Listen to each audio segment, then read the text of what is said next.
Everyone welcome to channel ई पाठशाला। आज भाई साहब हम लोग पढ़ने वाले हैं प्रीवियस ईयर क्वेश्चन।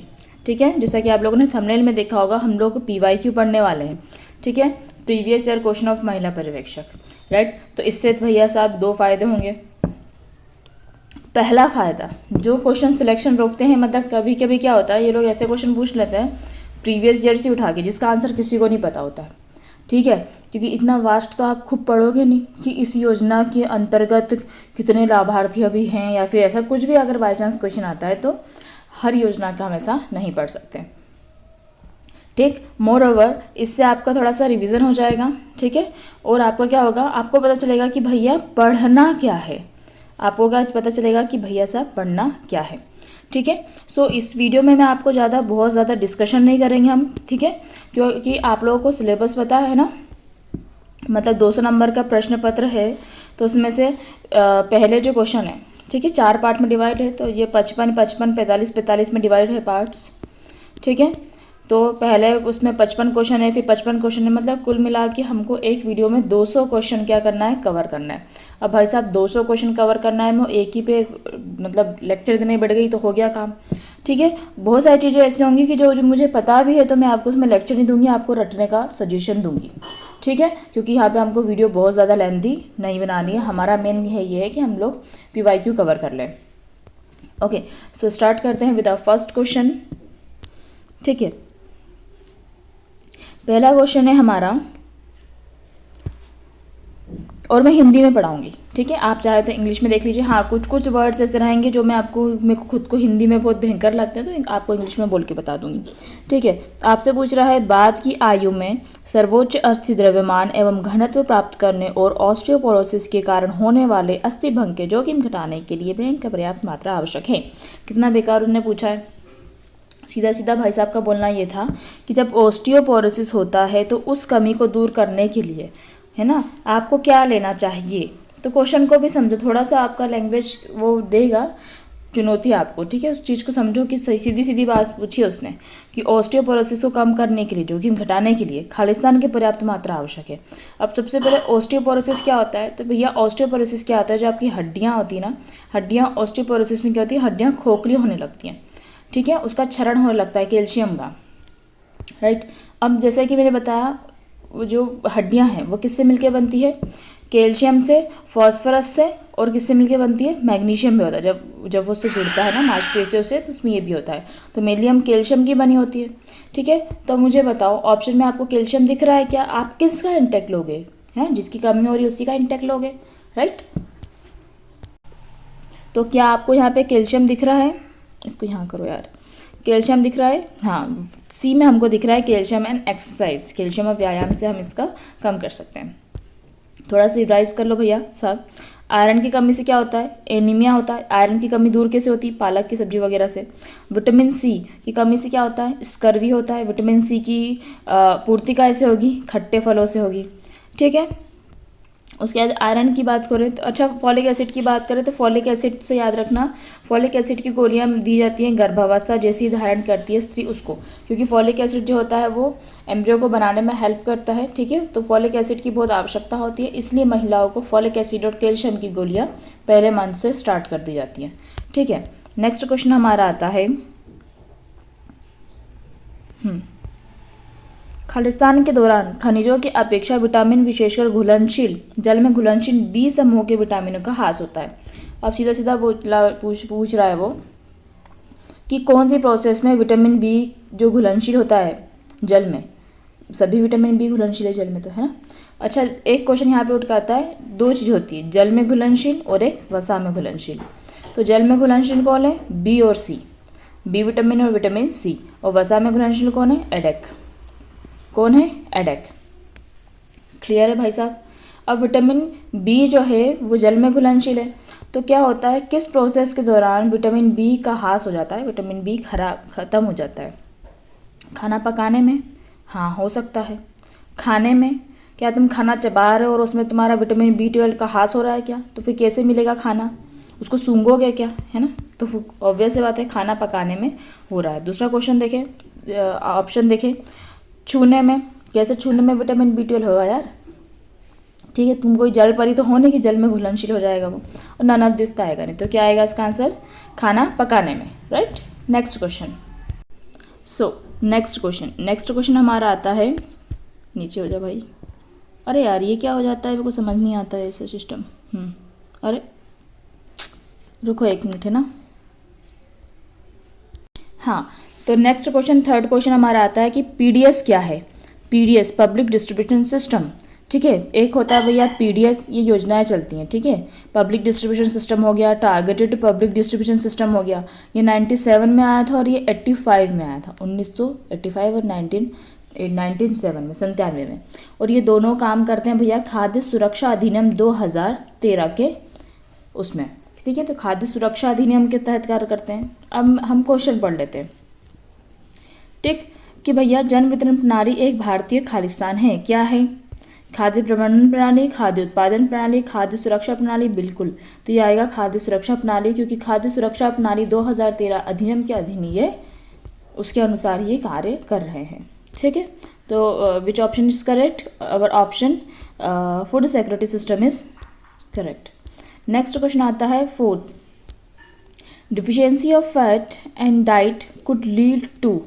अगर भाई साहब आपके आहार में वसा की कमी हो जाती है, फैट की कमी हो जाती है, ठीक है, तो उससे क्या होगा? लैक्टोनिक अम्ल की कमी होगी, बिल्कुल होगी। एराकिडोनिक अम्ल की कमी होगी, बिल्कुल होगी। अब ये उपरोक्त दोनों देते हैं तो भैया ये आंसर सही है, ठीक है, उपरोक्त दोनों सही हैं। अब अच्छा एक और क्वेश्चन मैं आपसे पूछूं, अगर आपको ऊर्जा की बात होती है, किसके पाचन में ज़्यादा ऊर्जा रिलीज़ होती है? तो भैया वसा के पाचन में ऊर्जा ज़्यादा रिलीज़ होती है। पर अगर आपसे कोई पूछे इंस्टेंट ऊर्जा के लिए हम क्या कर सकते हैं, तो हम खाते हैं भैया कार्बोहाइड्रेट को। किसको खाएंगे? कार्बोहाइड्रेट। फॉर एग्जांपल अपन को चाहिए भैया इंस्टेंट एनर्जी, भागना है रेस में, तो अपन ग्लूकोज पीते हैं, ग्लूकोज। और ग्लूकोज क्या है? ग्लूकोज कार्बोहाइड्रेट है ना, शर्करा है ना, तो ये क्या है? कार्बोहाइड्रेट है। तो इंस्टेंट एनर्जी के लिए हम कार्बोहाइड्रेट यूज़ करते हैं। बट आपसे पूछे कि ज़्यादा एटीपी किस में रिलीज़ होती है, तो फैट में रिलीज़ होती है। That much is clear to all. Okay, तो अब आते हैं हम लोग नेक्स्ट क्वेश्चन पे, ठीक है। नेक्स्ट क्वेश्चन भैया हमसे पूछता है, लगभग सभी लोगों का स्वास्थ्य अच्छा बनाए रखने वाले आहार से प्राप्त पोषक तत्वों के अंतर्ग्रहण को किस नाम से परिभाषित किया जाता है? तो ये है भाई साहब हिंदी। तो अब सोचो कि अब तुमको हिंदी आती है कि नहीं आती है ना? आती होगी तो समझ में आ गया होगा प्रश्न। ओके, सो भैया साहब ये बोल रहे हैं कि वो मतलब ऐसा क्या, उसको हम क्या बोलते हैं, ऐसा कौन सा आहार होता है जिसमें सभी पोषक तत्व शामिल होते हैं, ठीक है। अब ऐसा बोलने के लिए भैया संतुलित आहार तो यहाँ पे ऑप्शन में अपने को दिया ही नहीं है। कैलोरी सघन आहार बोलेंगे क्या? कैलोरी क्यों अकेले? कैलोरी में सघन है क्या? प्रोटीन समृद्ध बोलेंगे? नहीं। क्या बोलेंगे? अनुशंसित आहारीय अनुमतियाँ। देखो हिंदी भाई साहब, अब पढ़ो इंग्लिश में। Recommended dietary allowance, yes, recommended समझ में आ रहा है थोड़ा बहुत, ठीक है। तो ये उसके अंतर्गत ये आ जाएगा, ठीक। तो इसका आंसर क्या है? उपयोग नहीं तो नहीं आएगा, का आंसर क्या आएगा? Recommended dietary allowance, right. Okay, तो इसका थर्ड ऑप्शन सही है। नेक्स्ट क्वेश्चन पे हम आते हैं, विच ऑफ द फॉलोइंग इनमें से किसी अवशोषण के लिए नेज इंट्रिंसिक कारक की आवश्यकता होती है? तो भैया ऐसा कौन सा विटामिन है जिसके लिए इंट्रिंसिक की आवश्यकता होगी? तो ये आपको पता होना चाहिए भाई साहब, vitamin B12। Okay, vitamin B12, 1 minute. Okay, so vitamin B12 की जो होता है वो, उसके लिए हमको इंट्रिंसिक की आवश्यकता होती है। Vitamin C, vitamin E, vitamin B12 option में है, तो that is the right answer. Next question हमारा आता है, पेशेंट, ये वर्ण अब बनेगा ही नहीं, क्या है ये? तो इंग्लिश में पढ़ लो भैया, अल्सर, ठीक है। अल्सर से पीड़ित रोगियों को खालिस्तान से बचना चाहिए, धूम्रपान से, एल्कोहल से। अब मुझे ये बताओ, दोनों चीज़ें अच्छी हैं क्या? मतलब अल्सर वाले को अगर आप बोल दो भाई तेरे को तो आंत की प्रॉब्लम है, तू भले ही मत पी, पर तू धूम्रपान कर ले, फेफड़े भी खराब कर ले, ऐसा बोलोगे क्या उसको? नहीं ना। ओके, सो अपन को दिख रहा है कि ये दोनों तो ऑप्शन में आ गया है, उपयुक्त सभी है, तो किसका आंसर क्या आएगा? उपयुक्त सभी, ठीक है। नेक्स्ट क्वेश्चन हमारा आता है, नेक्स्ट क्वेश्चन हमारा है, फॉलेट का अपर्याप्त अंतर्ग्रहण। फॉलेट, अभी मैंने आपको बताया था ना, फॉलिक एसिड की गोलियां गर्भावस्था में दी जाती है। मेगालोब्लास्टिक एनीमिया, अब भाई साहब इधर अपने को दिख रहा है एक शब्द मेगालोब्लास्टिक एनीमिया। ये ध्यान रखना, ये नाम आएगा तो ना आएगा B12 का नाम। किसका नाम आएगा? B12 का नाम। ठीक है, वो B12 का नाम आएगा तो नाम आएगा फॉलिक एसिड का नाम। That much is clear to all. ठीक है, सो मेगालोब्लास्टिक एनीमिया के अतिरिक्त अन्य चीज से संबंधित है। ओके, सो गर्भावस्था के खराब परिणाम से संबंधित है। ऑब्वियस सी बात है, ये तो बीमारी है ना, कौन सी बीमारी अच्छी रहेगी? गर्भावस्था के अच्छे परिणाम बिल्कुल नहीं, स्वास्थ्य का परिणाम नहीं। ठीक है, तो ये तो देखने समझ में आएगी गर्भावस्था के खराब परिणाम से संबंधित है। नेक्स्ट क्वेश्चन हमारा आता है, अब देखो ऐसे क्वेश्चन अगर आपको नहीं याद है तो आप इसको देख लो। ये है प्रीवियस ईयर क्वेश्चन सॉल्व करने का थोड़ा फ़ायदा। अगर ये क्वेश्चन उठ के आ जाएगा तो भाई साहब अपने को बनना ही चाहिए। क्वेश्चन ये है, किशोरों को उसके वयस्कावस्था के भार का 30% और वयस्कावस्था की लंबाई का 20% से अधिक खालिस्तान के दौरान प्राप्त हो जाता है। तो ये प्राप्त होता है 10 से 19 साल के मध्य। ठीक है, तो इसको अपन ने रट लेने का है। नेक्स्ट क्वेश्चन आता है हमारा BMI, body mass index. Okay, थोड़ा सा वीडियो पॉज हो गया था अपना। ठीक है, तो कहाँ थे हम? BMI ऑफ अगर है 18 से 18.5, महिलाओं के मामले में 18.5 किलोग्राम पर मीटर स्क्वायर से कम BMI का अर्थ क्या होता है? अगर उसका बॉडी मास इंडेक्स 18.5 से कम है तो भैया उसको है सामान्य से कम पोषण, वो अंडर न्यूट्रिशन महिला कहलाएगी। ठीक है, तो इसको भी आप लिख लीजिए या फिर देख लीजिए। ठीक है, नेक्स्ट क्वेश्चन हमारा आता है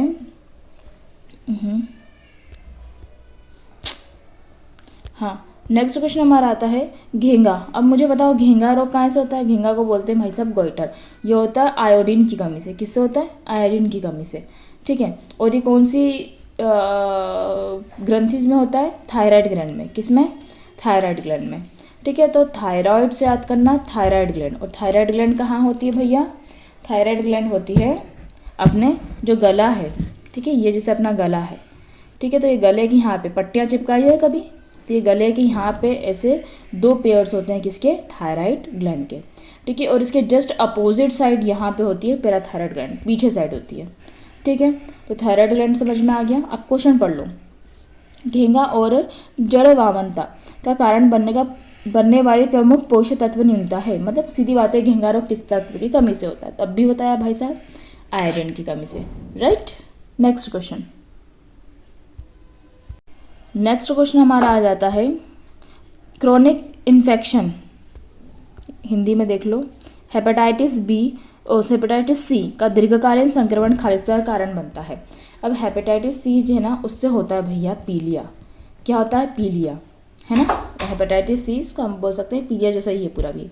ठीक है, अब पीलिया किसको प्रभावित करता है भैया? हमारे यकृत को। किसको प्रभावित करता है? हमारे यकृत को। यकृत मतलब क्या होता है? लीवर।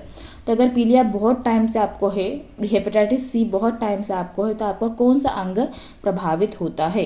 ये भाई साहब ने क्वेश्चन पूछा है। हेपेटाइटिस सी के दीर्घकालीन संक्रमण खालिस्तान का कारण बनता है, तो क्या दीर्घकालीन यकृत संक्रमण का कारण बन जाएगा। ठीक है, नेक्स्ट क्वेश्चन हमारा आता है। नेक्स्ट क्वेश्चन भाई साहब ने पूछा है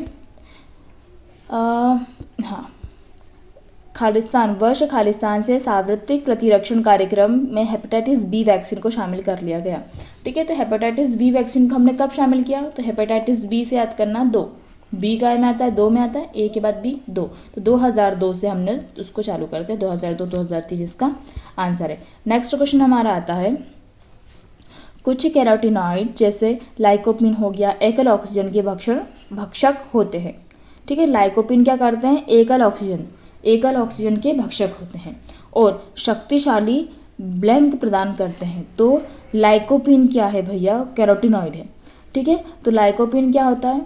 एकल ऑक्सीजन का भक्षक होता है वो। ठीक है, उसको डाइजेस्ट करता है।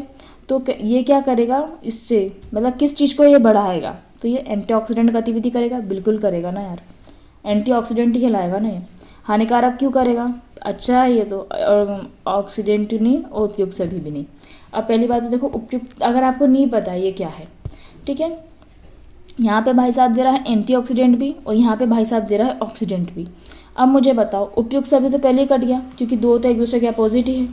ठीक है, तो अब इसमें से एक हट गया तो आपके पास बचे हैं 3, है ना। अब एंटीऑक्सीडेंट होता है भैया पॉजिटिव और ये दोनों है नेगेटिव, तब इसमें आंसर कौन सा आएगा, इसका लाइकोपिन का पॉजिटिव वाला, ठीक है, ये एंजाइम है। नेक्स्ट क्वेश्चन हमारा आता है कि राष्ट्रीय अंधता नियंत्रण कार्यक्रम के अनुसार अंधता का मुख्य कारण क्या है। अंधता आँखों में ही होगी कि कानों से अंधे हो जाओगे, नहीं होते ना, ठीक है। तो इसमें देखो अंधता की बीमारी मोतियाबिंद है, हाँ है। बेरी से क्या अंधे हो रहे हो तुम, नहीं, ठीक है। विटामिन B12 की डिफिशियंसी से हो रहा होगा, नहीं, नन ऑफ द अबव, ठीक है। तो मोतियाबिंद जो है उससे अंधता का मुख्य कारण है ये, ठीक है। नेक्स्ट क्वेश्चन भैया साहब हमारा आता है, हटो, नेक्स्ट क्वेश्चन हमारा आता है राष्ट्रीय ट्यूबरक्लोसिस कार्यक्रम, ठीक है। राष्ट्रीय ट्यूबरक्लोसिस मतलब होता है TB, ठीक है। कार्यक्रम का मुख्य उद्देश्य क्या है, निगरानी तंत्र की स्थापना करना, हाँ अच्छा है। TB का उचित निदान, पहचान, केस प्रबंधन सुनिश्चित करना, ये भी अच्छा है। TB संचरण की गति वृद्धि को घटना आना, ये भी सही है। अब इसमें से तीनों ही सही है तो उपयुक्त सभी इसका आंसर है। नेक्स्ट क्वेश्चन हमारा आता है, क्या क्वेश्चन है भैया, इसमें से कौन सा विटामिन B12, कौन सा B12। अब B12 आया था, मैंने आपको 2 चीज़ें याद करवाई है, एक तो फॉलिक एसिड याद करवाया है, ठीक है, और एक एनीमिया याद करवाया है, ठीक है, इसके पहले जो याद करवाया था। अब B12 आपको यहाँ पे क्या दिख रहा है क्वेश्चन में, इनमें से कौन सी विटामिन B12 की कमी से उत्पन्न है मेगालोब्लास्टिक एनीमिया, ये नाम भी आया गया है, मेगालोब्लास्टिक एनीमिया को ठीक कर देता है। तो कौन ठीक करेगा, फॉलिक एसिड, अब भी बताया ना, तो इसका आंसर क्या आएगा, फॉलिक एसिड। एक और चीज़ मैं आपको बता दूं, मैं ज़्यादा सभी में चारों ऑप्शन नहीं पढ़ूंगी, क्योंकि ऐसे में क्या होता है भाई साहब, अपन होते हैं कंफ्यूज, क्या होते हैं कंफ्यूज, कि भाई ये भी पढ़ा था ये भी पढ़ा था, तो सीधा ऐसा है भैया, सीधे निशाना उसी पे मारो, ठीक है, जो आंसर है, तो कम से कम याद रहे तो सही रहे, ठीक है, कंफ्यूज नहीं हो जाओ आप। नेक्स्ट क्वेश्चन आता है ऑयल्स आर रिच इन, तो oils are rich source of, तो ऑयल्स किसके रिच होते हैं, पूफा के, यही इसका आंसर है पूफा, ठीक है। संतृप्त तो है ही नहीं, क्योंकि ऑयल्स क्या है, असंतृप्त वसा है, संतृप्त कौन है, घी वगैरह है, ठीक है। नॉन एसेंशियल फैटी एसिड और नन ऑफ दिस, तो इसमें से क्या आएगा, पूफा। नेक्स्ट क्वेश्चन हम लोग आ जाते हैं, विच ऑफ, इनमें से कौन सा रोग श्वसन मार्ग से फैलता है, इन्फ्लुएंजा, हाँ ये श्वसन से होता है, खसरा श्वसन से होता है, कर्ण मूल शोध या गल्स का या मम्प से बोल सकते हैं, ये भी श्वसन मार्ग के थ्रू ही होता है, ठीक है, तो उपयुक्त सभी इसका आंसर है। नेक्स्ट हम लोग बात करते हैं, ठीक है, नेक्स्ट हम लोग बात करते हैं इनमें से किसे छोड़कर अन्य सभी आहारी विटामिन डी की आवश्यकता को बढ़ा सकते हैं, विटामिन डी की आवश्यकता को बढ़ा सकते हैं। पहला बोल रहा है लिपिड समृद्ध आहार, ये तो नहीं बढ़ाता, लिपिड से भरा हुआ तुम खाना खाओगे तो वो विटामिन डी का इंटेक घटाता है, ठीक है। बुर्का पहनने की धार्मिक प्रथा, बुर्का पहनने की धार्मिक प्रथा, सनस्क्रीन का उपयोग और व्यवसाय। देखो बुर्का पहनोगे तो कैसे विटामिन डी मिलेगा, नहीं मिलेगा ना, तो ये तो घटाता है, ठीक है। सनस्क्रीन का उपयोग करोगे तो ये भी घटाएगा, और व्यवसाय, अब इसमें जो है करेक्ट आंसर इन लोगों ने लगाया था पिछले साल का लिपिड रिच डाइट को, ठीक है। तो अब व्यवसाय लिपिड रिच डाइट में इन्होंने लिपिड रिच डाइट को चूज़ किया है, तो इसको आप लोगों ने रट लेना है, ठीक है। नेक्स्ट क्वेश्चन आता है, प्रेगनेंसी में तो गर्भवती महिलाओं को खालिस्तान से बचना चाहिए, पीने से, खूब पियो, कैफीन, कृत्रिम रंग, उपयोग सभी, तो इसका आंसर तो सभी आँख बंद करके कृत्रिम और सभी को लगा देंगे, ठीक है। नेक्स्ट क्वेश्चन हमारा आता है, इनमें से कौन सा एक संक्रमण रोग नहीं है, हिस्टीरिया, खसरा, इन्फ्लुएंजा, टाइफाइड, तो ये तीनों है भैया जी संक्रमण रोग, इनके क्या लगते हैं, टीके लगते हैं, इनकी क्या लगती है, वैक्सीन लगती है, ठीक है। तो ये सभी संक्रमित भी है, तो फर्स्ट वाला जो हिस्टीरिया वो संक्रमित नहीं है, ठीक है। नेक्स्ट क्वेश्चन हमारा आ जाता है, कैल्शियम, फॉस्फेट, मैग्नीशियम खालिस्तान के अंदर पाए जाते हैं। अभी फर्स्ट क्वेश्चन में आपको मैंने बताया था ये सब काय में होते हैं भैया, हड्डी में, क्या में होते हैं, हड्डी में, ठीक है। और केराटिन की बात करें तो नाखून और बालों में होता है केराटिन, ठीक है। नेक्स्ट क्वेश्चन हम लोग बात करते हैं, 24 पे पहुँचे अभी तक अपन ना, हम बात करते हैं गर्भावस्था के दौरान ऊतक संश्लेषण की गति बढ़ने, गर्भावस्था के दौरान होता ही है, ऊतक संश्लेषण की गति बढ़ जाती है, सक्रिय ऊतक द्रव्यमान में वृद्धि होती है, हृदय वाहिका श्वसन कार्य में वृद्धि होती है, के कारण खालिस्तान में वृद्धि होती है, अधिक चयापचय बेसल मेटाबॉलिज्म, हाँ वृद्धि होगी, लंबाई ग्राम में, विशिष्ट गतिक क्रिया और नन ऑफ दिस। तो इसमें से क्या जो अपनी बेसल मेटाबॉलिज्म है उसमें क्या होती है, वृद्धि हो जाती है। ठीक है, नेक्स्ट हम लोग आते हैं सेम स्टैंड्स फॉर। दिख गया क्या आंसर, फटाक से देख लिया होगा सबने। सेम स्टैंड्स फॉर, तो सेम क्या होता है, सर्वर एक्यूट माल न्यूट्रिशन होता है, सीवर एक्यूट माल न्यूट्रिशन। ठीक है, नेक्स्ट क्वेश्चन आता है मलेरिया। मलेरिया, ठीक है, तो malaria is disease which affect, तो मलेरिया कहाँ से होता है भैया साहब, मलेरिया जो होता है वो होता है मादा एनोफिलिस से, मादा एनोफिलिस से। ठीक है, इसमें चक्र चलता है मनुष्य से मच्छर, मादा मच्छर तक। ठीक है, और इसमें जो है मेन जो घुसता है हमारे ब्लड में, that is called the Plasmodium, उसको क्या बोलते हैं हम लोग, प्लाज्मोडियम। ठीक है, समझ में आ गया। हाँ, तो अब भाई साहब ने क्वेश्चन ये पूछा है कि मलेरिया नामक रोग खालिस्तान को प्रभावित करता है, तो मलेरिया नामक रोग किसको प्रभावित करेगा, हमारी स्प्लिन को, हमारी प्लीहा को। ठीक है, नेक्स्ट क्वेश्चन इज काली खांसी के क्या लक्षण हैं, काली खांसी से क्या होगा, भूख बढ़ेगी क्या। अब बताओ कौन सी बीमारी में भूख बढ़ती है भाई साहब, भूख बढ़ना तो एक अच्छा पॉजिटिव है ना। ठीक है, तो भूख तो नहीं बढ़ेगी। कब्ज होगा, कब्ज, काली खांसी में कब्ज कैसे हो जाएगा, तो पेट संबंधित है। खांसी, छींकें और बहती नाक, बिल्कुल, तो इस पे तो टिक कर ही दो। वजन क्यों बढ़ेगा। ठीक है, तो काली खांसी के लक्षण क्या है, coughing, sneezing and running nose. Next question is population iron न्यूनता का सर्वाधिक जोखिम किस में होता है, आयरन न्यूनता, ज़्यादा से ज़्यादा आयरन किस में कमी होती है, महिलाओं में तो 110% होती है, गर्भवती महिलाओं में भी होगी ही। ठीक है, अब गर्भवती भी आ गई है, गर्भवती हो सकने वाली आयु की महिला, नवजात शिशु, तो क्या आएगा उसमें, उपयुक्त सभी, क्या आएगा, उपयुक्त सभी। ओके, ये हो गया, तो आयरन का सबसे कम क्या होता है, सभी में होता है। फिर नेक्स्ट क्वेश्चन हम लोग आते हैं ये गर्भावस्था में ऊर्जा की आवश्यकता बढ़ जाती है, ऑब्वियस बढ़ती है। खालिस्तान के लिए अतिरिक्त ऊर्जा चाहिए, किसके लिए ऊर्जा चाहिए, गर्भस्थ शिशु और गर्भनाल की वृद्धि के लिए, हाँ चाहिए ना। मात्र ऊतकों की वृद्धि के लिए, हाँ ये भी चाहिए। तो इसमें क्या आएगा, उपरोक्त दोनों इसके सही आंसर है। ठीक है, तो इसमें उपरोक्त दोनों आ जाएगा। नेक्स्ट क्वेश्चन आता है गोइटर। अभी गोइटर हमने पढ़ा था थोड़ी देर पहले, है ना, गोइटर दैट इज दी घेंगा इस एसोसिएटेड विथ, तो हमने थायराइड ग्लैंड पढ़ लिया था। ठीक है, थाइमस जो होता है, थाइमस अपने हार्ट के पास ही होती है, थाइमस ग्लैंड। ठीक है, और पिट्यूटरी ग्रंथि जो होती है हमारी मस्तिष्क में होती है, सबसे छोटी ग्रंथि होती है। ठीक है, और पैराथायराइड ग्लैंड मैंने बताया था आपको, थायराइड के पीछे जो होती है वो पैराथायराइड ग्लैंड होती है। ठीक है, नेक्स्ट पुअर डाइट, खराब आहार और अस्वास्थ्यकर परिवेशी स्वच्छता खालिस्तान के प्रमुख कारण हैं। क्या होगा इससे, खराब आहार और अस्वास्थ्यकर परिवेशी स्वच्छता। अब इसमें देखो भाई साहब, मधुमेह तो नहीं होगा, डिस्लिपिडीमिया भी नहीं होगा, मलेरिया और मोटापा से अपने को एक को चूज़ करना था। ठीक है, तो खराब आहार से तो मोटापा होता है, अस्वास्थ्यकर परिवेशी से होता है मलेरिया, क्योंकि उसमें पनपते हैं मच्छर। और भैया इसमें जो है पीबी ने सही ऑप्शन बताया था मलेरिया को। ठीक है, तो इसका सही ऑप्शन क्या आएगा, मलेरिया। नेक्स्ट बात करें 32वां क्वेश्चन, तो ये बोल रहा है भैया कि राष्ट्रीय टीकाकरण कार्यक्रम के अनुसार गर्भवती माता के लिए कौन सा टीका अनुशंसित किया जाता है। तो गर्भवती माताओं को तीसरे मंथ में लगता है भैया टिटनस का टीका, टीडी। अब टिटनस को टीडी कर दिया है, ठीक है, डिप्थीरिया का भी हो गया, टिटनस का लगता है टीका। ठीक है, और फिर उसके बाद 1 महीने बाद करीब 30 दिन बाद फिर से एक और T2 लगता है, 2 टीके लगते हैं टिटनस के।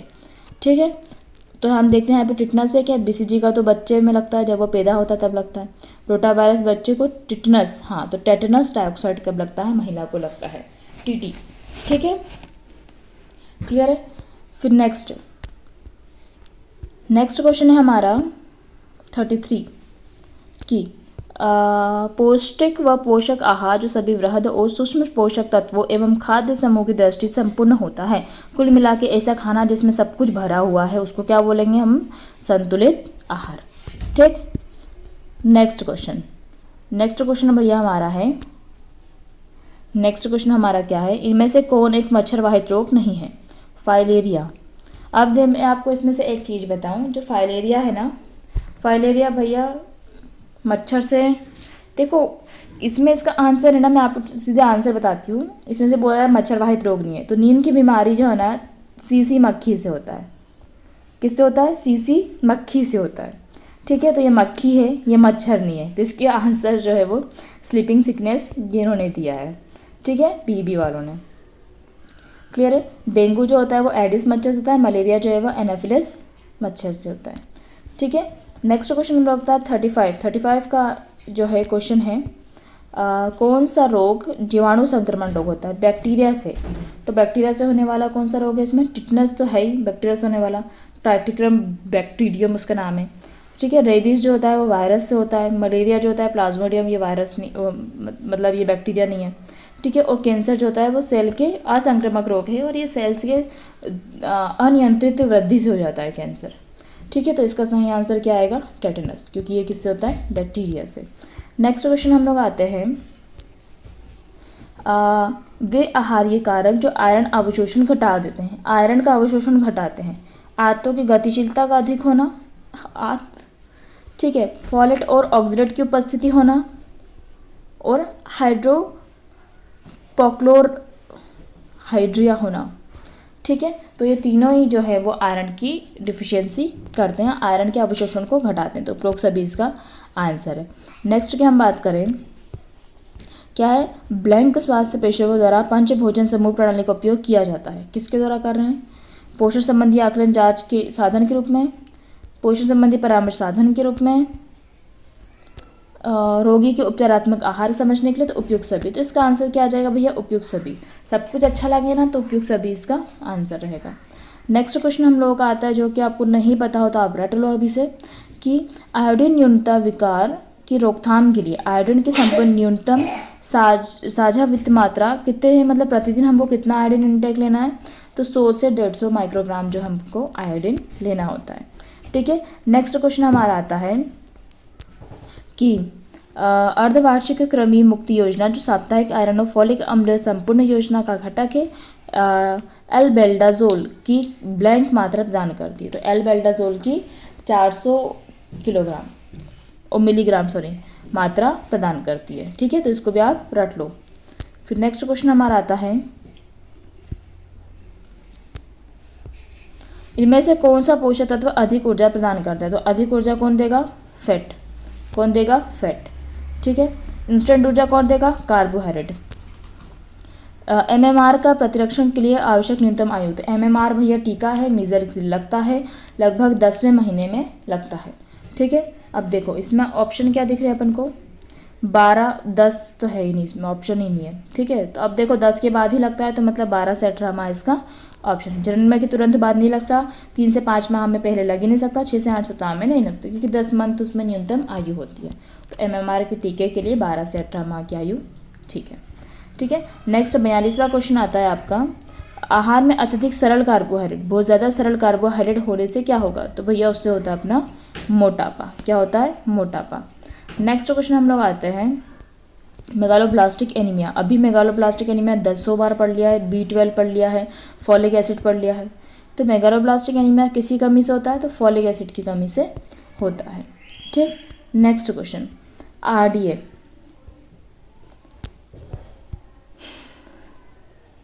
कहाँ है गया? ICMR 2010 के अनुसार गर्भवती महिलाओं के लिए कैल्शियम की RDA कितनी? तो कैल्शियम गर्भवती महिलाओं को कितनी चाहिए? तो 1200 जो है 1200 मिलीग्राम पर डे महिलाओं को देना चाहिए। ठीक है, उसके बाद नेक्स्ट क्वेश्चन हमारा आता है, प्रोटीन कुपोषण की उपचार प्रोटोकॉल से आरंभ होती है। संक्रमण से लड़ने की क्षमता में वृद्धि के लिए प्रतिरक्षण, भार वहन व्यायाम, तरल पदार्थों की पुनः पूर्ति, तत्पश्चात उच्च गुणवत्ता वाले प्रोटीन और कैलोरी क्रमशः वृद्धि। तो सबसे अच्छा आंसर तो ये है, कोई नहीं तो आएगा ही नहीं इसमें। तो प्रोटीन कुपोषण उपचार प्रोटोकॉल यहाँ से आरंभ होता है। ठीक है, अगर आपको लग रहा है स्पीड बढ़ गई तो भैया थोड़ा पॉज करके क्वेश्चन को पढ़ लो। ठीक है, क्योंकि बहुत लंबा वीडियो जाने वाला है ये। नेक्स्ट अपना क्वेश्चन आता है